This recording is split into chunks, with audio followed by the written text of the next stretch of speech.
In a quiet village nestled among the hills, there was a school that everyone called the heart of the community. To get to this school, students had two paths to choose from. The first path, which most took, was safe and busy. The other path was shorter but forbidden, for it led to a bridge that was shaky and unreliable, a bridge that could send you plunging into the depths of the river below. Only the bold or the foolish dared to take that route. One particular morning, I was late for school. The sun was already high in the sky, and I knew the teachers would not take kindly to my tardiness. My heart pounded in my chest as I made a quick decision. Today, I would take the forbidden path. The thought of crossing the shaky bridge sent a shiver down my spine, but the fear of being late was stronger. As I hurried along the lonely trail, surrounded by tall grass and the whisper of the wind, I suddenly froze. Standing in the distance near the bridge was a man. He was young, tall, dark, and handsome, his presence commanding attention. In his hand, he held an axe. My heart stopped. Fear washed over me like a cold wave.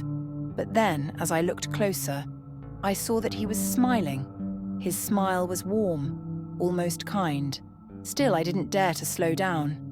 I kept my eyes on the ground and hurried past him, my heart racing. That night, I couldn't get him out of my mind. Who was he? Why was he there with an axe? Despite my fear, there was something about him that intrigued me. So the next morning, I took the same path, curiosity tugging at my heart. As I approached the bridge, there he was, standing in the same spot. This time, he said hello. His voice was deep and friendly, and for a moment I felt my fear melt away. I returned his greeting with a shy smile before hurrying on my way. By the third day, my nervousness had turned into anticipation. As I walked down the path, I hoped to see him again. And there he was, as if waiting for me. He asked me my name and I told him. His name was Mwangi. We exchanged a few words, just small talk, but enough to make my heart flutter. There was a softness in his eyes, a kindness that made me feel safe. I found myself looking forward to these brief encounters.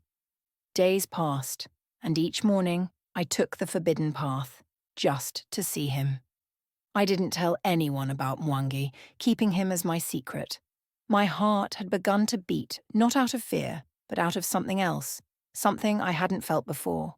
Was I falling in love? But then, one evening, my mother returned from a village meeting. Her face was pale, her voice trembling as she spoke. "There is danger," she said.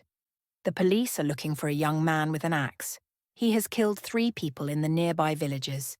If anyone sees him, they must tell the chief or the police immediately." My blood ran cold. The man with the axe? Could it be Mwangi? No, it couldn't be. He was kind. He was gentle. But my mother's words echoed in my mind, and fear gripped my heart. Could I be in love with a murderer? That night, I lay awake, my mind swirling with doubt and fear. Every smile, every word exchanged with Mwangi now seemed tainted. I had to know the truth. The next morning, I walked the forbidden path again, my heart heavy. There he was, waiting as always, the axe in his hand. As I approached, he smiled, but this time, his smile sent a chill down my spine. "Who are you really?" I blurted out, my voice trembling.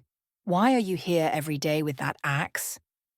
Mwangi's smile faded, and his eyes darkened. "I could ask you the same," he said softly. "Why do you come this way, knowing it's forbidden?" My hands shook and I took a step back. "Are you the one the police are looking for?" I whispered. Mwangi's expression changed, a flicker of sadness in his eyes. "You don't know me," he said. "But I am not who they say I am. Believe what you will." I ran from him, my heart pounding. I didn't stop until I was back in the safety of my home. My mind was a storm of confusion and fear. The man with the axe haunted my thoughts. Was he a cold-blooded killer or just a misunderstood stranger? My heart still ached for him, but now fear had taken root. I never took the forbidden path again. avoiding the place where I had first seen him. But every time I passed by, I wondered if he was still there, waiting for me, axe in hand. I wondered if I would ever know the truth about Mwangi, the man who had stolen my heart. And I wondered too, if I would ever stop wondering.